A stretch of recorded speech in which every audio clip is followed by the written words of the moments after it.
Hello, everybody, and welcome to our panel. I am so excited to be able to be a part of this panel because I think looking at things like drone technology and then connecting that to education and the vision of education is such an interesting topic. We have two amazing speakers with us today. We have Dr. Steve, I'm going to mess up your last name, sorry, Demorcy, and we have Dr. Boyd-Wyatt. So they will both be presenting to us as a team on their topic. I'm really looking forward to it. I will tell you, I have a little connection to both of you. So Steve, you, among all the wonderful things you've done, you've worked on FIRST Robotics, and my son did FIRST Robotics in high school, and it made such a huge impact on his life and his career. The guy makes double what I make now because he just really loved working in the STEM areas. So thank you. And if any of you out there have kids going into high school and you have a FIRST Robotics program, I would definitely encourage you to do that. And as far as Kandis, you go, I am actually in Des Moines, Iowa. So you got your bachelor's and master's from Iowa State University, which is just 30 minutes from where I live. So nice to feel those connections to US people as well as what you're going to present. So I'm going to be quiet now, and you guys are ready to hear all the interesting things you have to present. Absolutely wonderful. All right, well, I see that we have several participants in the virtual audience. I just want to say welcome again. I am going to turn it over to Stevenson because he has a very dynamic presentation. I do get to be a part of it at the end, and then we'll have time for Q&A. But as a nice reminder, the chat is always open. So if you have a question or a comment, that's how we will be able to engage with you. Please use the chat. Dude, please, not right now. I'm really busy right now. All right, so please use the chat as we continue with our presentation. So I will now turn it over to Stevenson. Touche. Hello, everyone. Good morning and welcome to a STEAMedDrones presentation for, I believe, APUS, and CESA is hosting this together, and it is pretty much awesome to be here. We are going to be speaking about drones, the STEAM platform, and how it does with the education system. As you guys know, once tech companies develop a product, the goal is to trickle that down to your colleges, to your high schools, to your middle schools, and etc. And we are trying to get our students or our next generation of workers ready for what the field holds. So what I'm doing here at STEAMedDrones is I am putting a package together that that adolescents can utilize to better understand what is happening in the field, how to get hired in the field, and different sections of the field where they can possibly get hired. So with that being said, I will share my screen with everyone. And we are going to get started on this presentation. You guys can visit me at, can everyone see the screen? Touche. You guys can visit me at STEAMedDrones.com. That is 2 Ds, much like Dr. Kandis's master and hopefully Sylvia's master. I am not yet a doctor. I am just a mister at this point. But what STEAMedDrones is, it's a pipeline built for success. We want to take drones, more particularly handheld classroom drones that students can play with, learn about coding inside of the class, and we want to take that for them to learn science. We want them to learn technology. We want them to learn engineering. We definitely want them to learn arts. It is the voice that communicates everything else.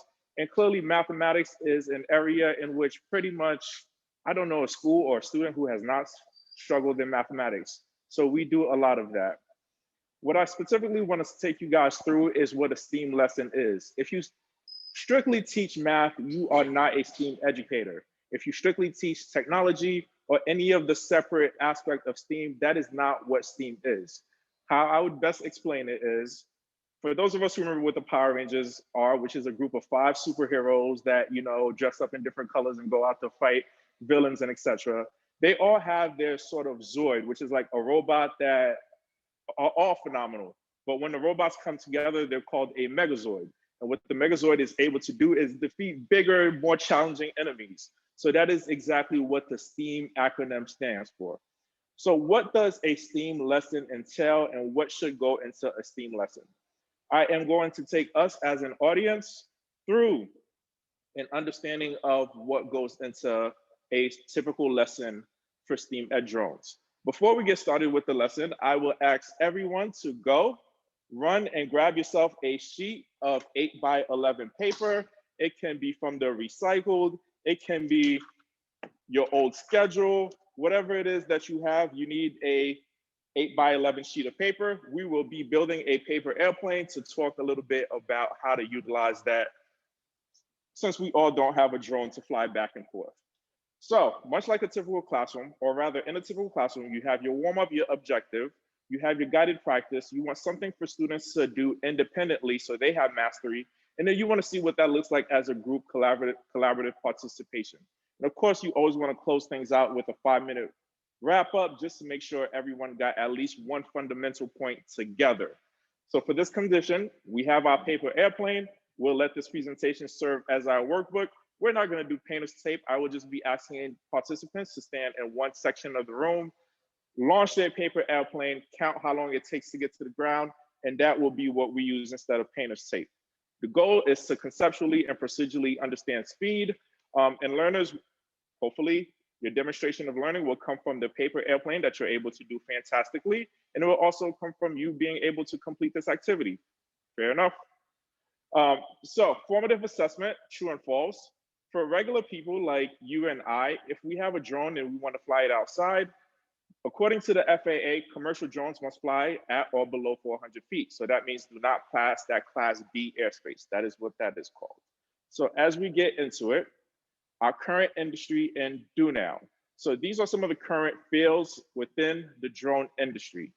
Dr. Kandis, would you mind if I ask you for support for one of our audience to tell us a little bit about where they've seen one of these drones utilized in one of these fields?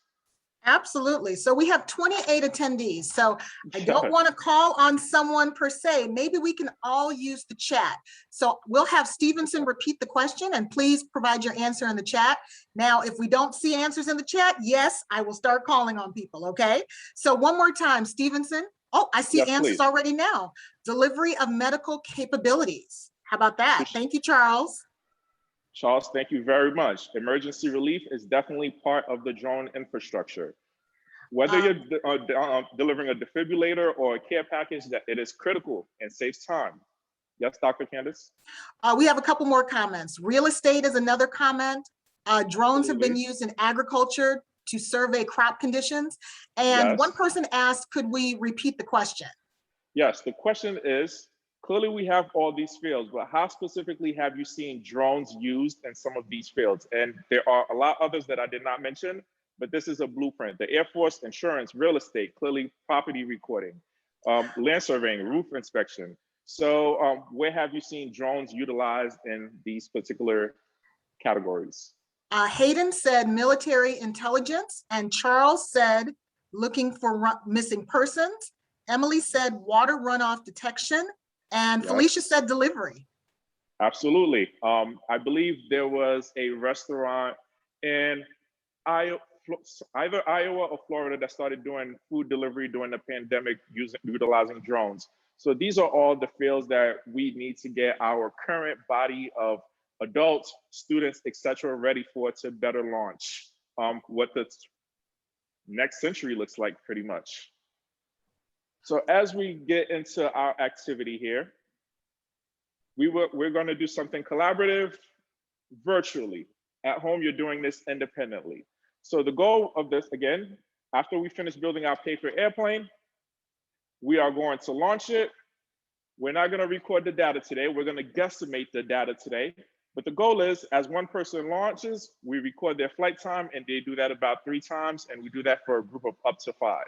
And clearly how this ties in mathematically, finding the sum works really well, finding the average time works really well, finding the speed, which is the distance divided by average time. We're not going to focus on distance today, but those are some of the ways that you can launch this simple activity. If we were in a classroom, clearly we'd utilize a drone. We'll learn the technology to fly it back and bring it forth. That's landing and takeoff. We would record that data. We would graph that data. figure out a line of best fit, and do an explanation. Your explanation can go anything through speed, slope, model, trends. All of those come with linear functions. So before we get started, I do want to talk about safety a little bit. Yes, we're utilizing paper airplanes, but in a real environment, we'd be utilizing drones. So I will give the audience 30 seconds to skim through some of the basic FAA bylaws that we all should be following. And again, this is for our safety. As one of you guys mentioned, whether you're using governmental drones or whether people are using personal drones, sometimes drones can be an invasion of privacy. So we do want to be mindful of some of the stuff that is happening within our environment. There's some strict laws, much like your driving laws, for all of us to follow. So Stevenson, let me ask yes. the audience, take a look at this list. Are there any items in the list that stand out to you or really resonate to you? Are these all FAA rules that you're familiar with? Or are these some that maybe little known rules that you're just learning right now? So please use the chat and let us know your thoughts on the list of rules. Doris said little known rules. Thank you, Doris. Yes, they make a big of a difference. Do not fly over people. Bert said that he has some familiarity with it. Felicia says some she does know. Okay, so some people are familiar with them. Is there anything that stands out? Or is there anything that's an aha, like, I didn't know that?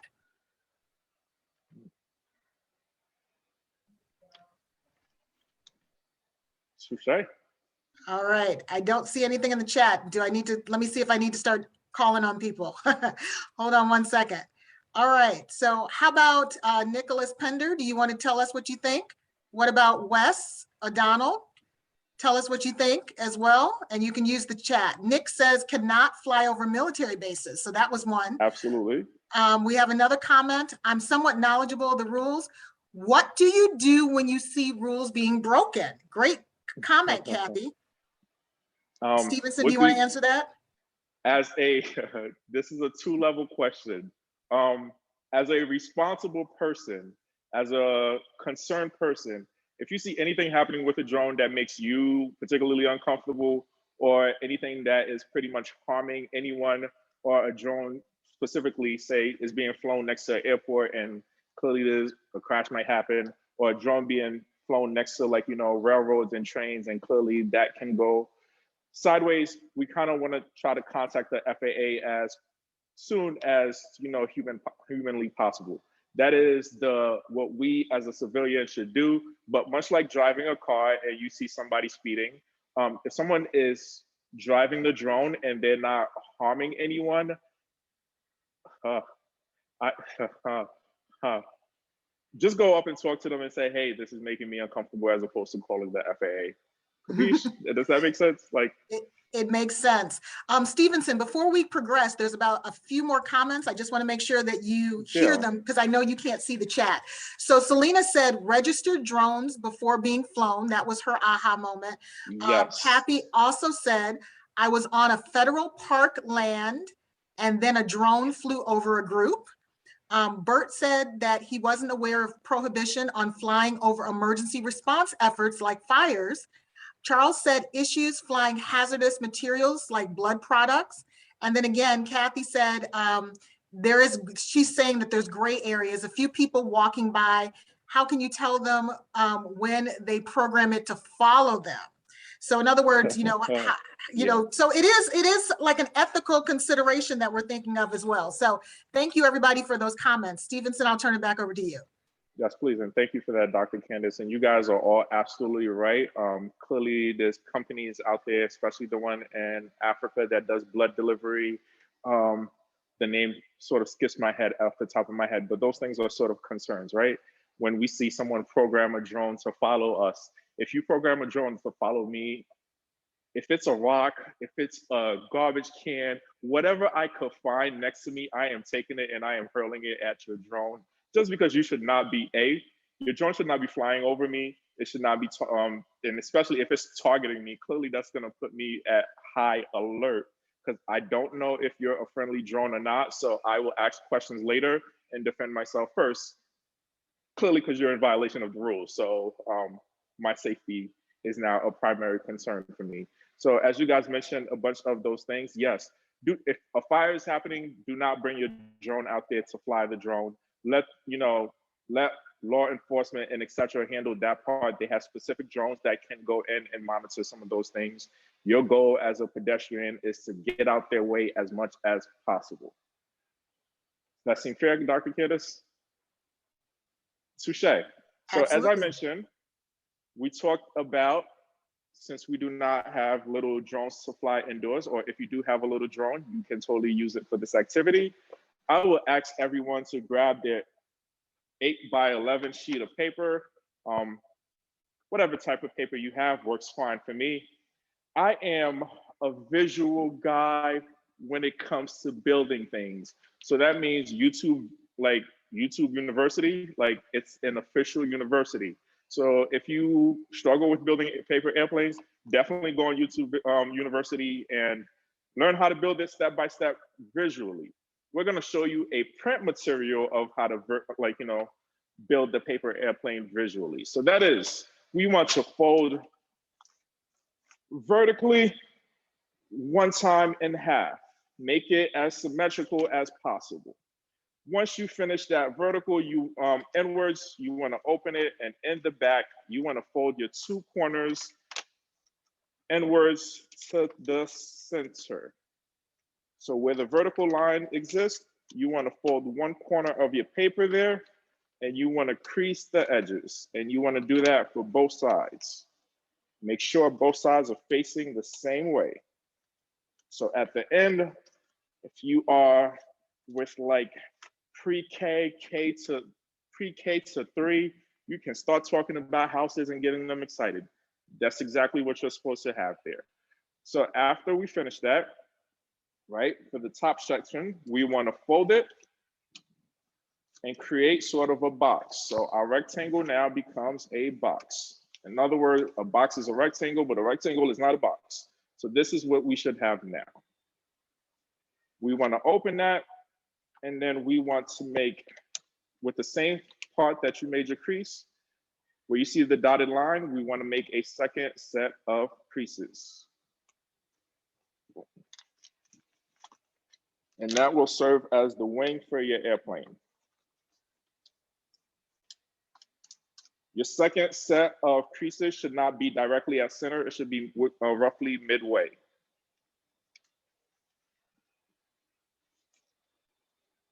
Boom. So now we have something that looks like this here. We want to fold it backwards. So now we have this guy here, which is, this is where we are.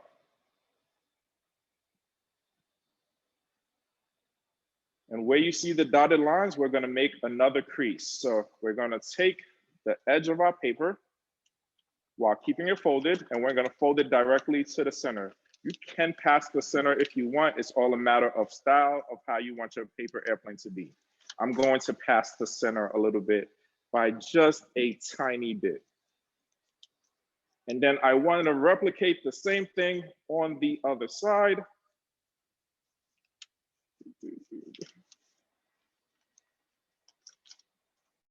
Boom.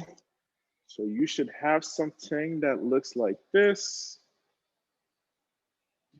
And we want to open it and hold it by the wings.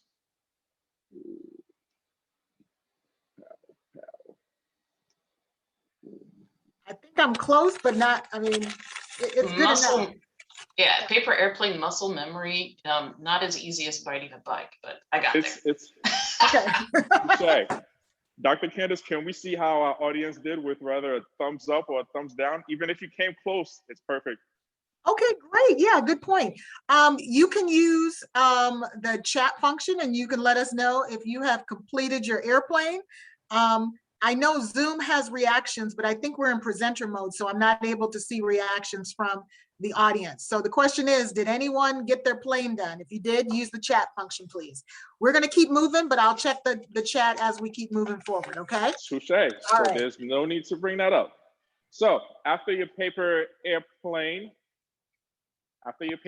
is built, please stand in one section of the room. And I want you to think about the first moment you kind of gain the confidence to pursue whatever it is that your degree is in, whatever the hardest obstacle you've had to face is. I want you to think about that obstacle and put it to mind. And I want you to think about an event, a person, a time period that just really motivated you to pretty much let go of all of that. So as you launch your paper airplane, think about that event and count how long it takes your paper airplane to land. I'm gonna give us a 3-second countdown to launch. 3, 2, 1, launch.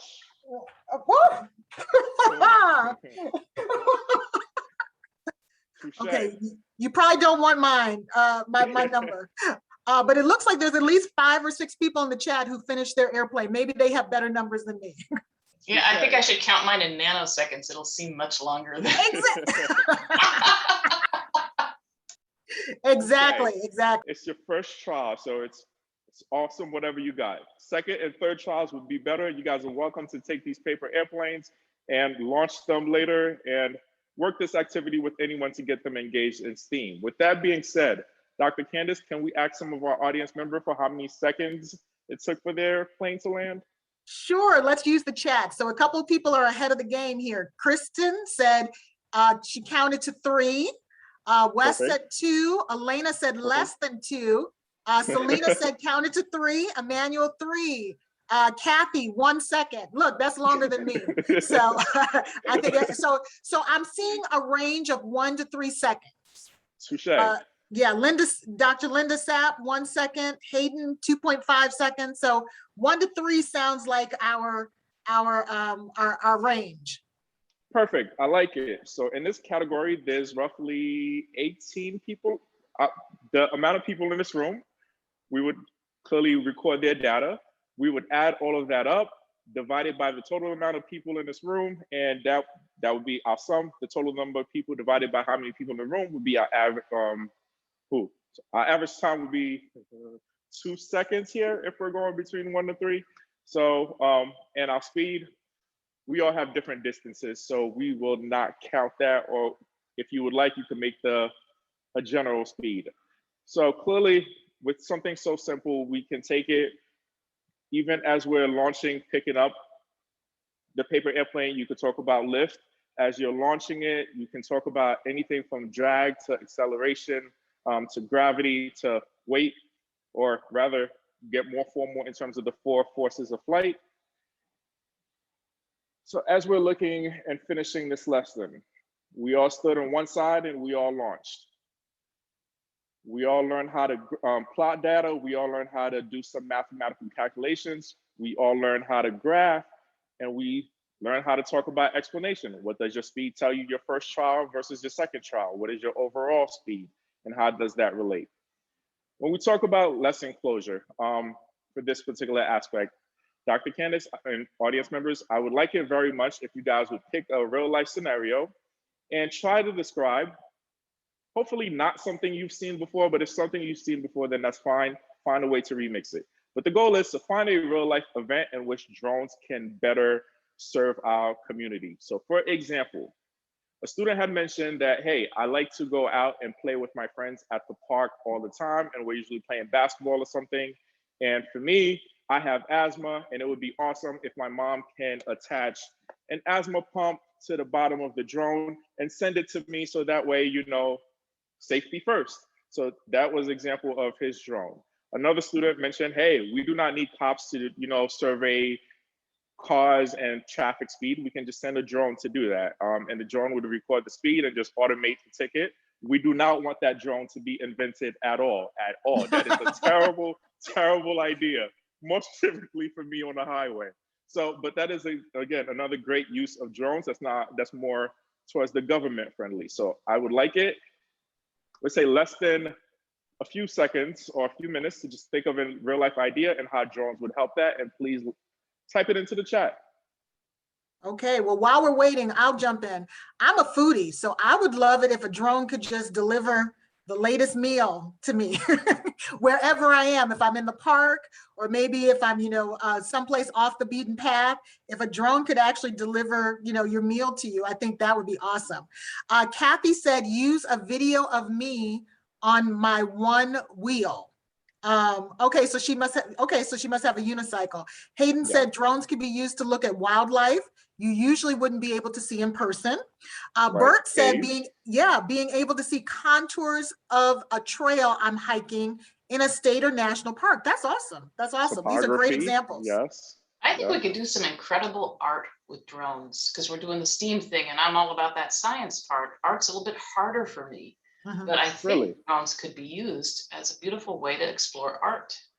Awesome. Right. So one of the most awesomest things, that's not a word, but it's a word. One of the most awesomest things ever that China, because clearly they're like leading the field here and we kind of need to get our gears a little faster. But anywho, tell you that story to say China uses drones during like their Chinese New Year, and they do something called swarm drones, in which you imagine like a few hundreds, a few thousands of these are just flying up in the air and creating images. So instead of your fireworks, you're like creating different images with the drones and using lights to do that.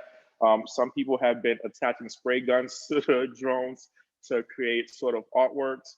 But of course, most of the stuff you do on the art aspect when it comes relating to drones is clearly writing stories, telling stories, recording that stories, using the drones to get you different angles. So very Hollywood, and creating content in a sense. Absolutely. We have a few more comments in the chat. So Kathy, thank you for correcting me. She said no, a one wheel, while a uni is a one wheel, it differs from an EUC. So she was referring to an electric unicycle. So thank you for correcting me. Hayden said a way to look at a bike track before you ride it. Leslie said you could use drones to deliver medical supplies to people in areas stuck by a disaster. That's awesome. Yes. And then Kathy again said using storyboard, video, topography. And then Nick said use drones with RFID, radio frequency ID sensors to monitor inventories in a warehouse. Absolutely. So we imagine, what was it? Henry Ford once said, if I asked them what they wanted, they would have said like faster horses. And clearly I don't own a house. Dr. Kandis, do you own a horse? A horse? No, I don't. Okay, so I don't own a horse. Sylvia, do you own a horse? I'm sure no one in the audience owns a horse, but most of us, I'm sure, owns a vehicle, a car, right? So that's just a little bit of a way in which our society has evolved and developed. And clearly there's a ton of stuff happening with drones, whether it's transportation yourself. For example, I know, EHang 184 kind of dropped the ball a little bit, but they were awesome at being first to market in terms of creating a passenger drone. So there's a ton of avenues where we are growing here. So we just finished the lesson. Why did I start this ready to teach curriculum, inclusive lesson plans, assessment, teacher support platform? I came to America around the age of 6 as a Haitian immigrant, and clearly we all see some of the stuff that's happening in the news now. And for me, when I came here, I was strictly an English language learner, ESL, English secondary language learner. And so language arts was difficult, clearly. Art class, yes, I can draw, but I could not do anything else. Science is a lot of reading, couldn't do that. Technology is universal, mathematics is universal.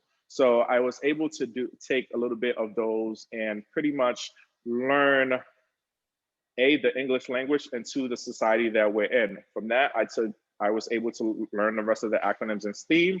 And much like your son, Sylvia, I was in FIRST Robotics as a kid.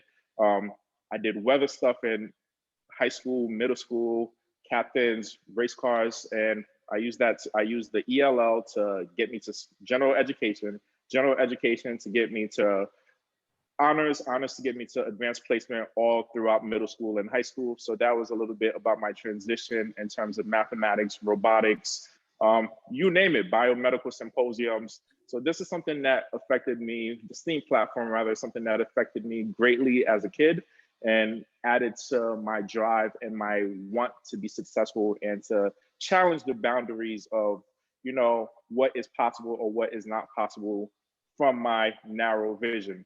From there, I went to college, majored in mathematics, and got my CEAS, went on to launch a ton of platforms, everywhere from 1080 education to US First Robotics to NJ Drone Academy, you name it, I've pretty much launched it. For me, the STEAM platform is the most fundamental, the most encouraging, fundamental, engaging, you name the hot word, the STEAM platform fits it.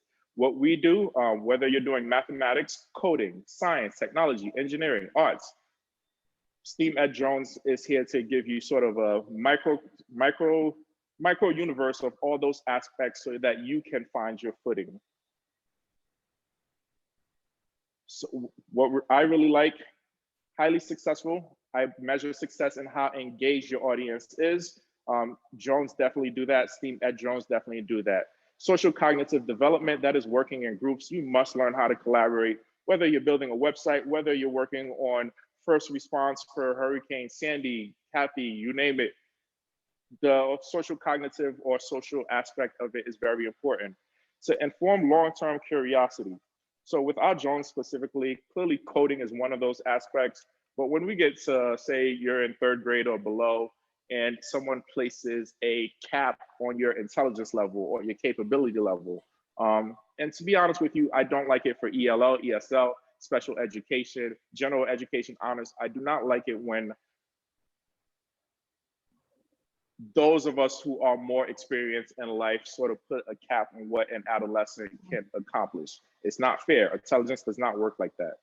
A 6th grader who's able to fly this drone with manual piloting or with coding is no different than a 2nd grader or a 1st grader who can take their phone, right, use an interscope gyroscope function, tilt the drone, and fly it. I believe about 3 years ago when the drone market was at its top of climax of drone racing, that's a little before COVID, all of our top flighters were like 16 years old because they do nothing but play video games and have the reflexes to do that. So anywho, as we segue, STEAMedDrones does this in 3 different bundles. One is 5 drones, one is 10 drones, one is 20 drones. That's literally the difference. And what that pretty much looks like is clearly we learn about technology. You come with your workbook. As we launch through these curriculums, it is important to teach students how to build websites, so that is part of it. It is important to teach students how to create print materials. A lot of those of you who have kids, nieces, whatever, some of them have like 5,000 followers on Instagram. Some of them have like TikTok, who knows? You may not look at that as like a cash generating avenue, but you know, if with our program, we'll teach your kid how to, you know, get their entrepreneurship spirit together, create a t-shirt, design your website. Every time you post something funny, follow it up with your t-shirt, get an extra $10, $20 off the revenue for, you know, your hard earned following. That is what it's there for. That is the beauty of social media and marketing and management. So we teach them how to work across a few different platforms in addition to designing print materials and building websites. With that being said, some of my favorite testimonies. My favorite came from the first time I met Dr. Kandis, in a sense. We did a podcast together in which there was a lot of takeaways. One of the big ones was how we utilize art within the STEAM platform. I encourage you guys to go look at that. It's at APU's website. But Dr. Kandis mentioned how it incorporates everything and it helps participants look at things from different vantage points. I should have let you write that, Dr. Kandis. Another one of, you know, awesome people I got to meet throughout this platform is Stuart, and he hosts STEM with Mr. N. You guys can YouTube it, LinkedIn it, and pretty much just talks about how we set things step by step for educators because say you're launching this in a mathematics classroom, definitely at a high school level is boggled down. At a middle school level, you have some leeway. When you get a STEM platform, you want to make sure you are able to hit your state standards. That way, if you do nothing right, everyone can say, hey, I met these state standards that I already have to meet, and that is part of STEAMedDrones. So an example of that, we just recorded data, we just plotted data, we created the line, we found slope, we found speed. All of those, we found speed. All of those are 5 things that are in pretty much every algebra textbook, right? Yes, Dr. Kandis. Yeah, just one, there's a comment in the chat. It says, could the speaker click full screen? I'm not sure if you can enlarge your screen at all. Yes, and of course you guys can follow it at Okay. STEAMedDrones.com, but hopefully that helps. Okay, perfect. Thank you so much. Awesome. And one of our student interns, Jordan Tucker, he just mentions about he's studying engineering now at Rowan State in New Jersey. And he got to work on a curriculum a little bit in terms of getting it from an adolescent perspective of what's needed. And these are some of the stuff that he said about, you know, what the STEAM platform and this drone platform specifically means to him. When you guys get to this page, clearly some of the drone jobs that are out there right now is a UAS or a drone pilot, drone repair technician. So you're building the drones, programming or coding, learning to fly or access whatever data is happening here and translating it into something that's functional. A back-end developer, which is very similar to coding and programming, but more so with the technical of what happens inside the drone before you fly the drone. Aerial photography, which we have all seen. Drone for first responders. So that is, instead of sending your firefighters in during some form of a fire that happens within a home or a building, we can definitely send a drone out inside first to see, hey, are there people there? And the drone will get there before the firefighters if they're, you know, if you have a pilot on the truck. Get the drone to access, hey, where exactly do my firefighters need to go? Can I lead people out safely? Manager and flight control, someone needs to mention what is happening here and translate it into, you know, you guys know how RFPs, contracting, etc. goes. You need to prove your worth there. So one of my favorite things that drones have been utilized for within the past 3-ish months was climate change and weather monitoring, weather control. Dubai had, I think the weather was it was like 150 degrees, something. They had a really humid, hot summer there. So they utilized drones to fly up, send some form of electric currents to the cloud and create sort of artificial rain to run down and, you know, cool their area a little bit. And you guys can totally fact check me, pull out yourself on Google, Dubai, drones, and artificial rain. Again, as I mentioned, my past experience is 1080 Education, US First Robotics, National Society of Black Engineers, New Jersey Drone Academy, CEAS, which stands for Certificate of Eligibility and Advanced Standings.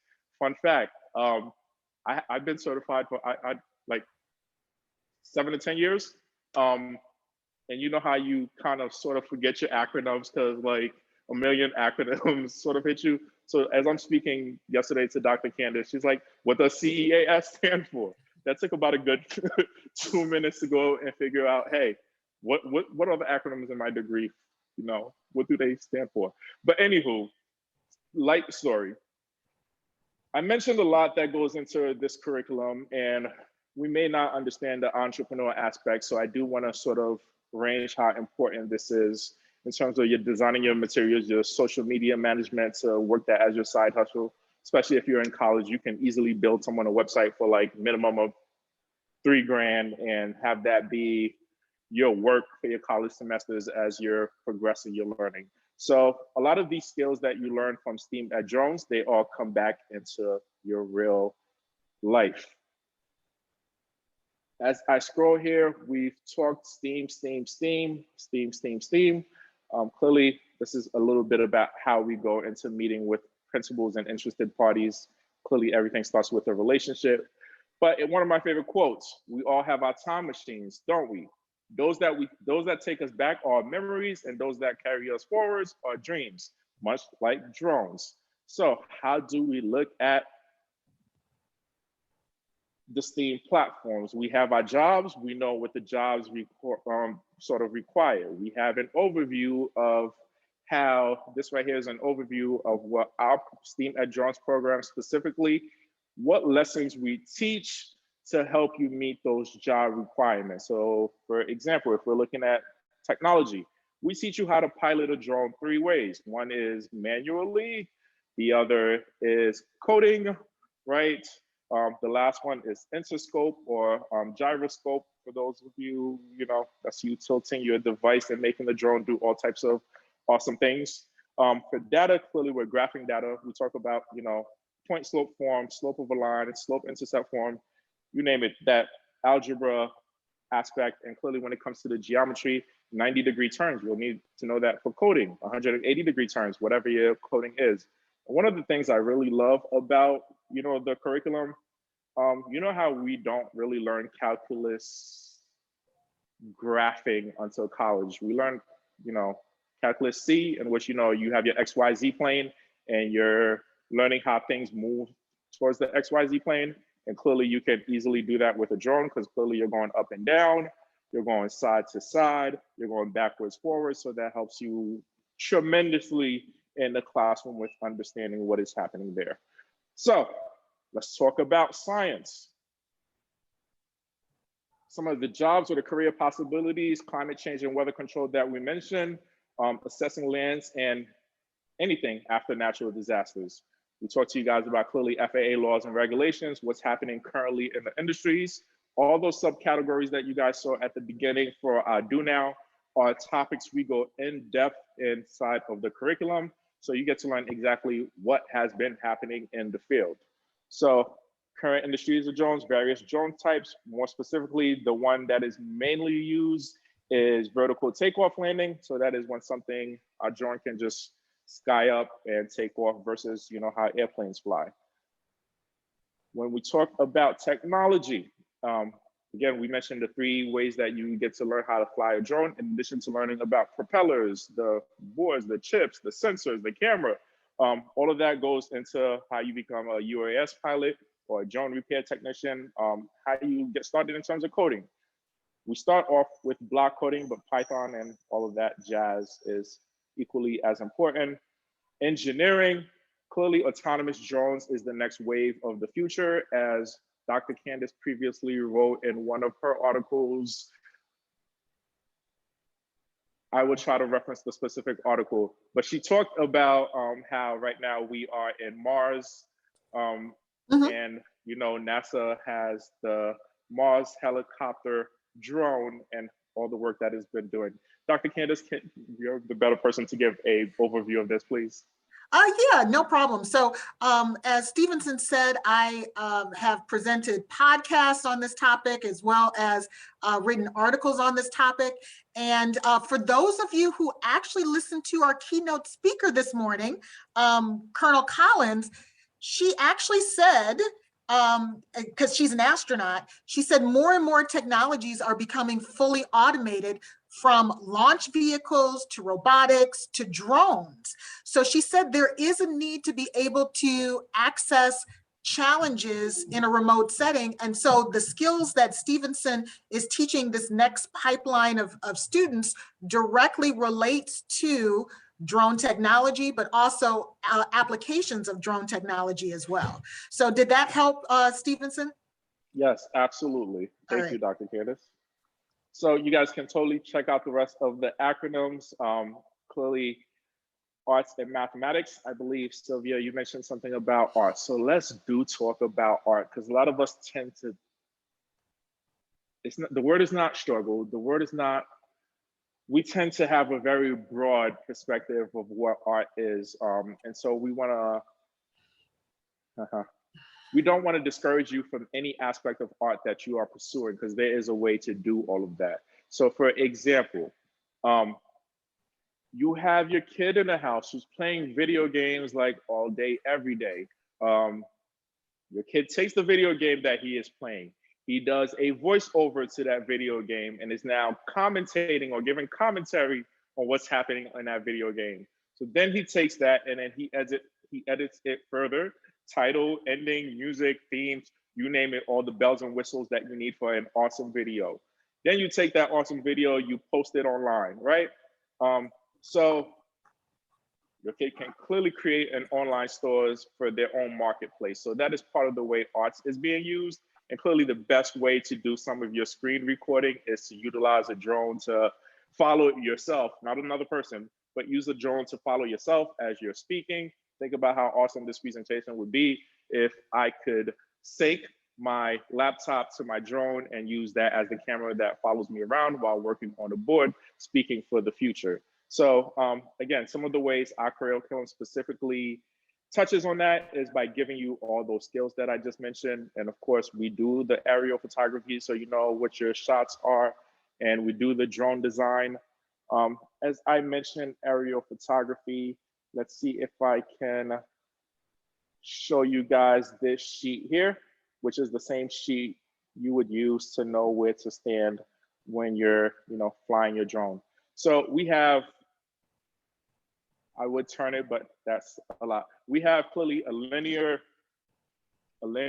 recording that you can do. You have your sideways recording. So as you're recording, you're going sideways. You have your panorama, which gives you a full overview there. Diagonal, there's different shots you can definitely learn with the drone that you can't possibly do with the camera just because of your limited scopes.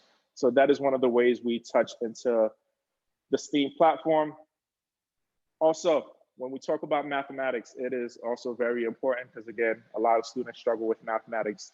Data recording, most people do not struggle with data recording, but when it comes to the analysis of that data, that definitely happens. When it comes to calculating or figuring out, or what is the graph telling me? When am I moving? How am I reading the graph? Is it a function of this or a function of that? Or whether you're discovering angles and angle measurements and how to change those angle measurements. So for example, if your drone turns this way, it's a 90-degree turn. However, if your drone turns all the way this way, it's a 360 plus a 90-degree turn. So all those things are little ways that we use drones in our curriculum to learn about the fundamental concepts in science, technology, engineering, arts, and mathematics. Whew, a lot said there. A little bit about myself. Clearly, we all know I utilize this pipeline to go through several levels of learner category, everything from ELL to special education to general ed to honors to advanced placement for myself, and then going on to college to learn a little bit more about mathematics and a lot more about teaching, and then taking that and then bring it in to the classroom and through my districts that I've worked in to compile all these programs. To be honest with you, what really motivated me was having an inclusive space. It kind of sucks when you have a program like First Robotics and they only pick the 10 brightest students in the grade or the school to participate in the after school activity. And so you realize, what about the kid that has to go home and babysit his sister? Why does he not or she not have access to STEAM? Or what about the kid who's literally failing every other single class because the attention is not there? But you have something like this in which they have literally 5 different aspects of education to gravitate towards to. And once a kid have to learn one thing to solve something that they're interested in, they will end up solving about 4 other things that they're not interested in just to get that one thing that they're very interested in. So for me, it is very important that we find an environment in which students who are highly skilled, clearly I was in advanced, all the algebras, all the geometries, all the calculus, although those are low-level math courses, all the analysis, the number theories, you have all these hard things that you're doing, but there is a way to break them down so that everyone feels involved in the higher learning purpose. So that was the general gist of why this is important. The Wright connection, I got a chance to visit the Wright Brothers Museum at Kill Devil's Hill in North Carolina. And you get to see how awesome Wilbur and Orville were, the trials and tribulations that they had to go through to get us airplanes. And now whenever we all need to go somewhere, we just take a flight. We're not on horses anymore. We take a flight now. We can go, you name it, anywhere except for Mars or, you know, the moon. Transparency is very important.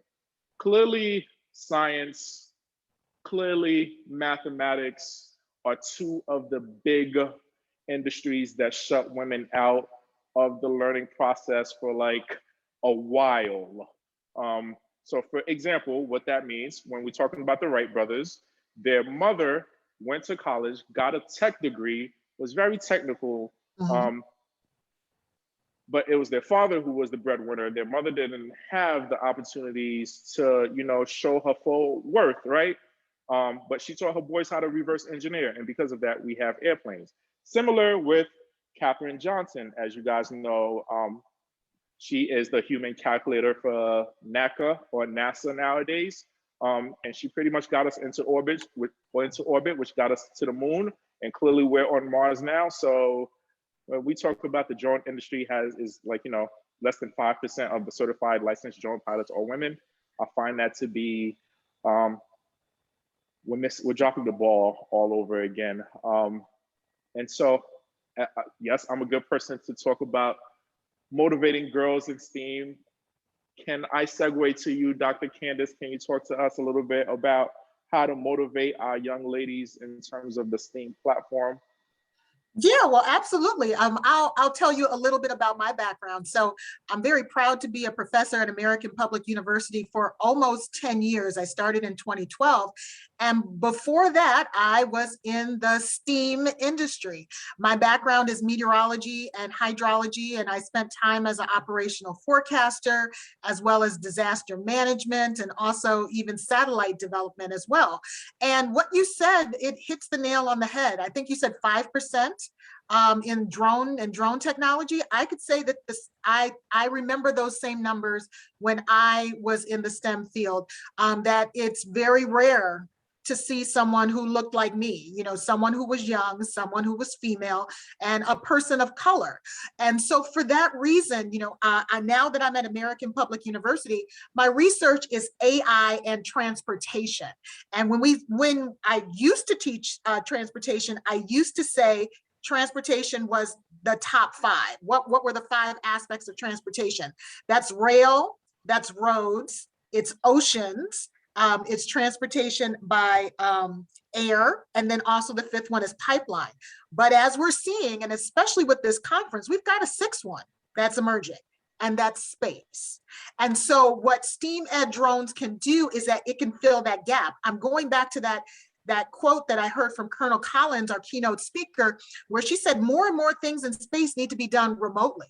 And so just as you said, Stevenson, yes, STEAMedDrones is talking about drones, but it's also talking about teaching people those capabilities of how to handle problems, how to correct challenges, and not necessarily right then and there, but you might be remote. You might be several miles or several hundred miles, or in space, several thousand miles away, and you have to be able to use those capabilities to try and fix things in a short amount of time. So I really think that this is a great program, STEAMedDrones, because we're seeing a gap.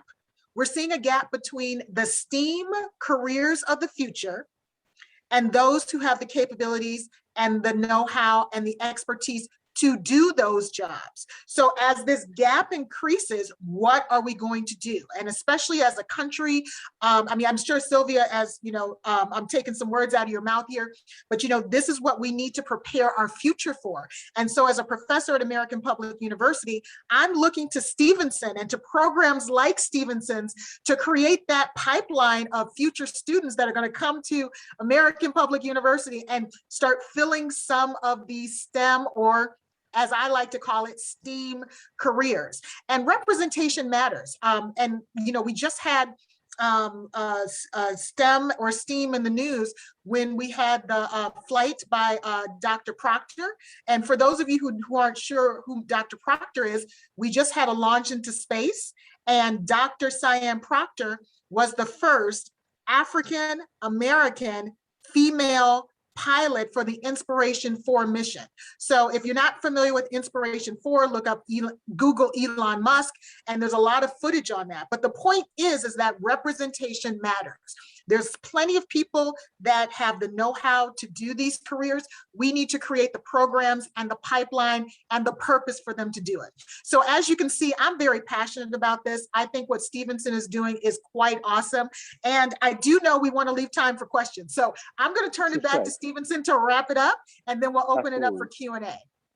Dr. Kandis, thank you so much for mentioning all of those. And clearly you guys noticed Dr. Kandis is quite decorated in terms of her experience. So I will speak a little bit about how did Dr. Kandis get there and how we can utilize some of those developmental skills to motivate the next generation. Two acronyms that are flying around is STEAM and STEM. I ask that you guys from this day forward advocate for STEAM. Why we're advocating for STEAM is that art element that is added in. If you go to your pre-K class, your first grade class, your third grade class, your second grade class, or your lower level grade class, you will notice that young ladies are predominantly in those classrooms doing art. They're drawing houses, flowers, and etc. I've been in those rooms with them. I've drawn plenty of houses and flowers. Young ladies know they historically dominate the arts. So if you promote art, website building, making it look great, taking the data, compiling it in a great organized way, you will notice how they go from, hey, creating the website to, hey, I need a better shot. So now I have to pick up this drone and get the shot that I am looking for. Or the drone is now, I need to do the shot, but this program functioning is incorrectly happening with the drone. So now I got to go in and figure out how to take out whatever's messing up my drone to, you know, figure out the shot that I need. So we see how the art then goes into technology, goes into science, goes into engineering, and clearly it will go into mathematics. Representation matters. So it's always awesome for me to see people like Dr. Kandis and Dr. Sylvia, just making sure that, hey, you are out there piloting whatever it is that you're good at. Make sure you dress the part. We're all competing with Hollywood to, you know, motivate the young generation. So make sure, you know, I was supposed to wear a t-shirt today, but, you know, I made it special for you guys because that's what the younger generation likes to see. Everything starts with you. So share, share, share your enthusiasm being the first. Insert the missing factor, and you don't ever have to wonder what the missing factor is. The missing factor is always you specifically. So be a mentor, personal anecdotes, minimal ego, especially when dealing with women in the workspace. With that being said, certifications is, you know, Minority Business Enterprise Certificate, CEAS, and Small Business Enterprises are, you know, just some of the certificates that STEAMedDrones has been able to accumulate. So I would like to end here. It's one of my favorite images with thanking you guys for this opportunity and this presentation and for being engaged. Dr. Kandis, can we open up the floor to questions? Absolutely, absolutely. Now, I don't want to take away the thunder because we have Dr. Sylvia Nemmers here, and I know she said that she's a facilitator, but she also has a very integral role in STEM at American Public University System. So let me turn it over to her if there's any comments that you'd like to say. And then if there are questions, please, please, please go ahead and enter those into the chat, and I will circle back with the chat in just a moment. Dr. Nemmers? I just have to say how much this talk has really meant to me. And real quickly, I will tell you, so I'm legally blind, have been since birth. My first school was the Iowa Braille and Sight Saving School, a residential school for the blind. My last school was New Mexico State University. I have a PhD in environmental chemistry. The road between those two schools was rough because when I was in high school, I wasn't even allowed to take advanced math and science courses, although I told them I wanted to go into chemistry, or it was biochemistry at the time. I couldn't take them, they wouldn't let me. So when you're working as our educators and parents and community involvement, looking beyond maybe just grades, because sometimes that isn't going to always be the representative, just as you said, you know, in your presentation, looking for drive, looking for inspiration, looking for somebody who's up for a challenge, and not, like you said, not putting any limits on what people can do other than the limits they have. And by the way, when you're working with these curriculum and you're working with students, you want to know, gosh, how could Sylvia, the high school Sylvia, have ever been involved in a drone program? Maybe I wouldn't have flown the drone, maybe I designed some have to do with designing the project, or even some of that is now automated. Maybe I do the programming. So asking the student, how can you be involved? How do you envision yourself? And then helping them find. I remember I had a professor when I was doing my first lab work who helped me convert syringes with notches. So instead of using a pipetter, a glass pipetter, I used notched syringes. Creativity, and I see so much of it in what was presented here today. So I don't want to overshadow that, but I did want to share how inspiring I found this presentation and see. So what do we have for questions? Okay, great. So let me go into the chat. I think I might have missed a couple of comments. There was this big comment about Stevenson and Sylvia about using drones to chase away geese. And then there was like several comments to that. So I just want to acknowledge that there was a very engaging side conversation while we were talking. And that's the point. We want to make sure that we're generating ideas. But several people said very fun presentation. They co-signed to a lot of things that people were saying.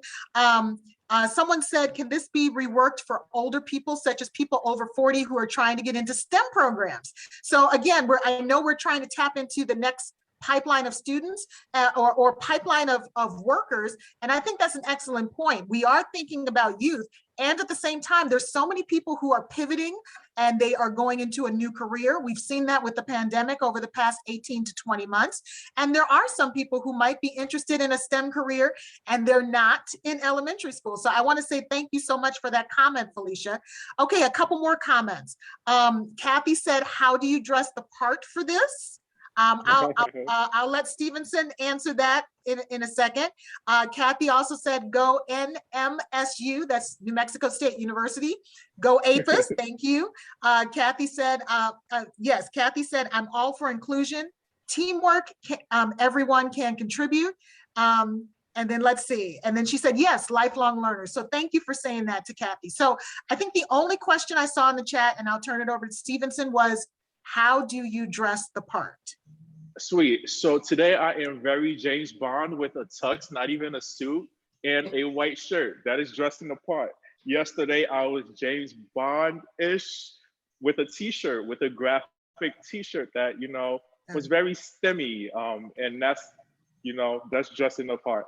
But when you're out flying drones, a very nice t-shirt, slacks, just make sure you're more clean cut. If you're not clean cut, have that rugged artist thing going for you there. Like, yeah, I drink coffee and create videos. But it's also part of a persona, your confidence in making sure the attire you have on matches your personality and your persona. And that way you'll be able to motivate these young guys. Absolutely. Kathy said, be a good rep of dronery. So I think that's a new word.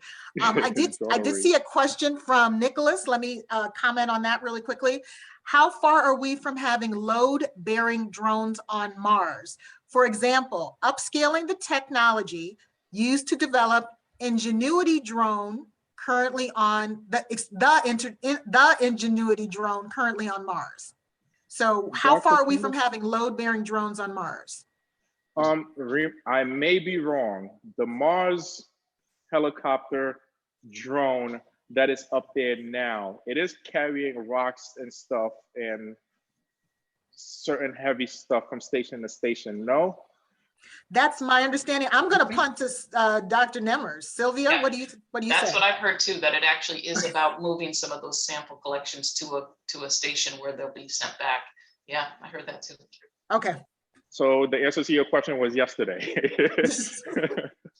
Yes, so load-bearing drones, yeah. And I think it's interesting that NASA referred to the device as a helicopter, right. But if you look at the definition of a drone, it would meet the definition of a drone, but they are officially calling it a helicopter. So again, you know, this is another discussion, is that, you know, as we continue to evolve, we need to all be on the same page in terms of what are we calling the future of this technology.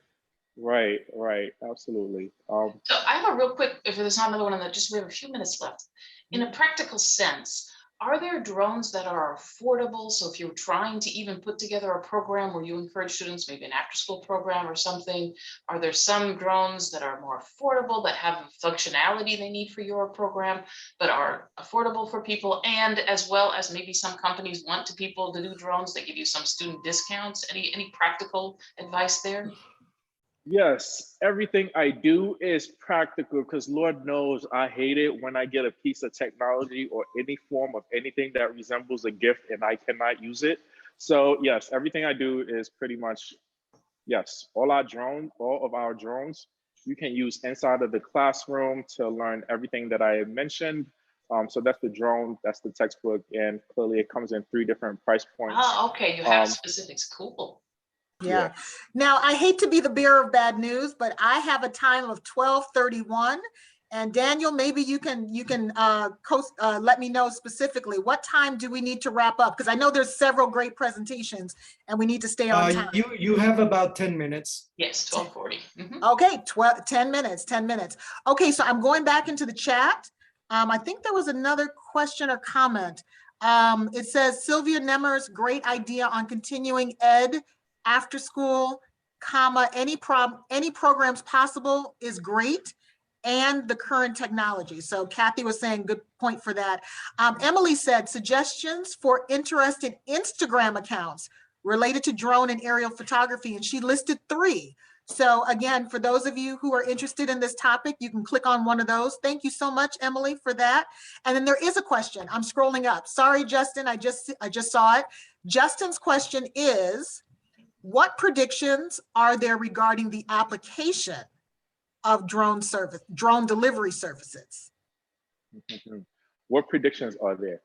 Once Dr. Kandis and her team get our logistics together for our roads and our transportation and what the airspace looks like when we're operating airplanes and operating drones at the same time to measure safety, when we have something similar to a road, when we have a blueprint of the road, but in the sky, right? When we are able to develop better towers for communications for these drones. When we're able, someone mentioned it earlier, and I hate mentioning it because I don't want it to happen, but whatever. So once we start tracking these drones and they have a chip in them to let you know where they are, who's flying them, and who owns them, when all those safety protocols are sort of taken, then I think we'll be ready to successfully, without issues, without saying we're harming someone, without these all these variables that we look at when something is launching for just general public safety, very big. I will guesstimate, I definitely see it happening within the next 3 years. But again, much like us going from horses to carriages to cars to airplanes, our exponential as a collective here is more exponential than linear. So everything I'm saying can happen within the next 3 months, can happen within the next 6 months, but I give it on a slow route, the next 3 to 6 years. Yeah, absolutely. Let me jump in because, again, this is my area of research. So I would love to provide my 2 cents really quickly because I know we only have a couple minutes left. So again, I go back to the keynote speaker this morning, Colonel Collins, who's an astronaut. She talked about space and how we didn't really think about space. And now we've got a lot of things up in space. And so the challenge with space now is that we have a lot of space debris and we got to figure out who can launch things when and where. And, you know, with space, how do you actually clean up space? You know, so those are all things to consider. Dan, I see your hand. Let me say my other 2 points and then I'll go to you in just a second. Okay. So that's the first thing is when we take that analogy of what we're seeing now in space and we take that down to the drone level, it's just what Stevenson said. We've got airplanes, we've got, you know, drones. They have to be able to coincide in that same space. And we got to figure out what that looks like. So, you know, even as we speak, the FAA is coming up with rules and regulations about, Stevenson even said that you can't fly a drone more than maybe 400 feet, or the proximity to an airport for safety reasons. So again, these are things that we're going to have to continue to think about in the future. Now, some some of the advancements of drone technology, as a professor of transportation and logistics, there's a term that we use often, and it's called intermodal transportation, which means you use two or more modes of transportation to get something from point A to point B. And so what if we started using drone technology? So for example, FedEx, you want to get a package to someone in 24 hours or less. You usually have to drive to the FedEx, you have to give them the package. They usually drive it to an airport, put it on a plane, depending on where it needs to go. Then it gets on another truck and it gets driven maybe to a distribution center. And then the distribution center may actually send it to eventually the end user or the recipient. That can take a lot of time. Now, what if you had a drone that could actually deliver a package, especially in a congested area like a city or a metropolitan area, that could save time, energy, and have less emissions into the environment? So again, here's another way that we can start using drones in terms of intermodal transportation. And then last but not least, I'm sure we've heard this term in the news for the past couple of months: infrastructure. We're talking about the nation and how we need to build our infrastructure. That includes space, and that can also include drones as well, finding different ways to build our infrastructure so that we can transport people and items in a safe and convenient manner. So again, I just wanted to leave the audience with those three nuggets to think about in terms of the future of drones and drone technology. So I know, Daniel, you had your hand up, and I know we have 3 minutes left, so I'm done. And Daniel, the floor is yours. Just one last question here from Rachel Bandu. Her question is, how does one get a job soon after graduating? Most careers require at least a year experience. I am currently obtaining my BS in space studies. Sweet. It's all about 30 seconds and then yep, go ahead. Market yourself better. Talk about how your college experience was, pretty much your professional experience. And from there, apply to a few different places. Be patient. We believe everyone in this room has been through that at one aspect or another. It will happen. Don't get discouraged. Keep applying. Keep being your best self. And APUS Career Services, I send you there because not only do they have job fairs and job boards, you can set an appointment. They'll help you put together that resume. They'll help you prep for an interview. There are a lot of services through Career Services at APUS. Give it a shot. Absolutely. Can I say one more thing? I'm going to co-sign with Wes O'Donnell, who's in our chat. The reason why I started my career, I was a meteorologist with the National Weather Service, is that I had an internship. So before I even graduated, I was trying out jobs and trying to figure out what I liked, what I didn't like, what was a good fit. So if you're still in school, take advantage of it and see what internships are out there. And I will say this, especially in this virtual environment, that is one of the benefits that we are seeing in this virtual environment, is that you don't have to physically be someplace to participate in an internship. So that means you can be in an internship in another state, literally in another country. And those are benefits that can be added to your resume to make yourself marketable as we move into the future. So please, please, please consider internships in some way, shape, or form, in addition to everything else the panelists said. Okay. And APUS also has student services, has a mentoring program. You might be able to find a mentor that's been here at APUS that's in that area. That's another resource. There's lots of them. So Absolutely. What a great question. All right, I think our time may have just about run out. Are you serious? It's been such a great time, everybody. I've learned a lot, and I thank you both for your time, your enthusiasm, and the great information that you've shared. All right, thank you so much. Have a great afternoon, and I hope you all enjoy the rest of the conference. Bye, everybody. Thank you, everyone.